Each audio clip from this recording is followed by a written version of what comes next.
Thanks for joining us on NewsNation Rush Hour. I'm Kelsey Kernstein, filling in for Nichole Berlie. Well, right now is usually peak season. It's peak tourism season at Yellowstone National Park, famous for its geysers, hot springs, waterfalls, and the wilderness. The park is a bucket list vacation spot for so many. Millions of people are drawn there each year. Just last year alone, the park saw nearly 5 million visitors. During a busy summer season, more than 2.5 million people visit the park. And all those tourists have to pass through these small towns that border the park's entrances. But this week's historic flooding is leaving these towns wondering how will they make ends meet without the steady stream of tourists. NewsNation's Sloan Glass, she joins us live right now. While nearby towns fear the loss of tourism, parts of Yellowstone are expected to, in fact, reopen Monday. Well, Kelsey, June is typically one of Yellowstone's busiest months. The flooding, triggered by a combination of torrential rain and rapid snowmelt, hit just as hotels around Yellowstone are filling up with summer tourists. It was previously unthinkable, what local leaders are calling a 500-year flood event during peak tourism season. Holy, this bridge is going to collapse. We are not getting home. But the storm has left residents in Yellowstone tourist towns like Gardner, Montana, suddenly wondering if they can still make a living now that the park's popular north entrance is closed indefinitely. It's really hard.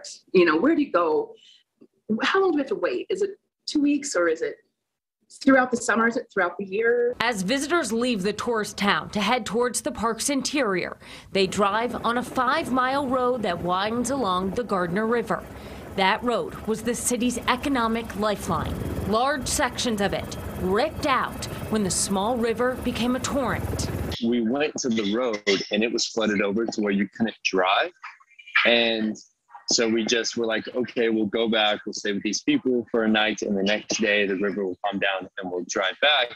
And the road was gone. The park's southern part, which features Old Faithful, could reopen as soon as next week. Still, business owners fearing the worst. We really hope that funding from the government, which seems like they are stepping up, will help carry our local families and ourselves through until the road to Mammoth, or at least the park, is accessible. The states of Wyoming and Montana declaring emergencies in hopes of receiving federal aid, which would help speed up the repair of the roads. And scientists warn that as climate change continues, where it rains, it can flood. The damage may not be over. The forecast calls for warmer temperatures and rain this weekend, which could send water gushing through the region again, Kelsey. Sloan, troubling for so many. Well, that disaster declaration caused quite the controversy in Montana. What exactly happened there? Well, Kelsey, it had to be signed by the state's lieutenant governor because Montana's governor, Greg Gianforte, was on vacation in Italy. He left Saturday. He returned this morning. But the optics of vacationing while his state was ravaged by historic flooding has really upset residents. A lot of controversy there. Sloan, thank you. Great reporting. Well, joining me now is the mayor of West Yellowstone, Travis Watt. Thank you so much for joining us. Earlier this week, we reported the historic flooding that affected a water treatment plant. I actually reported on this, and residents could soon actually run out of drinking water. What is that situation like now? Well, our understanding is it's getting a lot better. Here in West Yellowstone, we don't have the same impacts that they do on the north side in Gardner and Cook City and Red Lodge. So we're doing okay over here. The park is closed, so we're pretty quiet here in town, but we expect that to change the middle part of next week once they open the park again. Well, beautiful Yellowstone National Park. I was actually reading that this could forever alter the scenery of Yellowstone. Is that in fact true? Oh, there's going to be some alterations, of course, but fairly minimal. Fortunately, we're trying to stay very positive. There will be adjustments, but I think we're going to be okay. And how bad do you think this could be for your city and the region economically? So the city will have small impact because we're going to be out of business for about a week and a half, I think, total.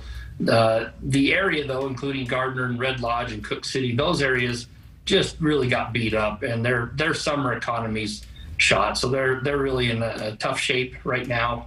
The other gateway communities such as us are going to be much better off at this point. And this is some of the worst flooding that you've seen in 100 years. How long is it going to take to recover from some of this? I mean, it will be years, right?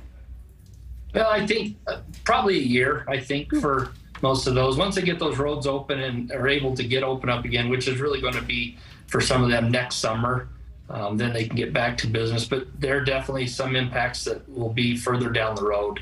And I don't know yet to how bad that will be. Mayor Travis Watt, stay safe. Thank you. Well, thank you for watching. Go to newsnationnow.com to find NewsNation on your television provider. And don't forget to click the red subscribe button below to get more of NewsNation's fact-driven, unbiased coverage.